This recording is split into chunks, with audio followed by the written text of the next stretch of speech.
Рахмат төрага. Ушул эле балдар бакчасы боюнча үчүнчү бир сунуш биздин кайрымдуулук мамлекеттин ичинде иштеп аткан кайрымдуулук фонддордун жеринде бир айылда 10 айыл болсо, бир айыл өкмөттө 10 айыл өкмөт болсо, 10 айыл өкмөттөн айылдынга 10дон 6дан 7ден 4төн кеминде бир 4төн ар бир айыл өкмөттө мечиттер бар. Ошол мечиттер дагы тарбия берүү багытында болуп аткандан кийин бир айылга 2-3 мечиттин кереги жок да. Себеби бир айылга бир мечитти калтырып, ошол жерде молдолор менен эл менен жолугуп сүйлөшүп туруп, анан ашыкчасына биз балдар бакчаларын уюштурсак болот. Себеби ошол молдолор деле бир жерде мечиттин окуй берсин, калган мечиттердин имараттарын пайдаланып балдар бакчасы кылып уюштурганга эл деле колдойт. Себеби мен буну чындыкка таянып туруп айтып атам.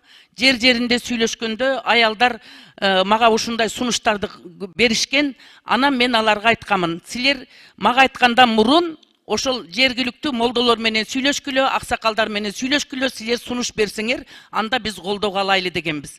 Ошондуктан ушундай ашыкча мечиттерди балдар бакчасы кылып пайдалансак, бул пайдасы көбүрөөк болот.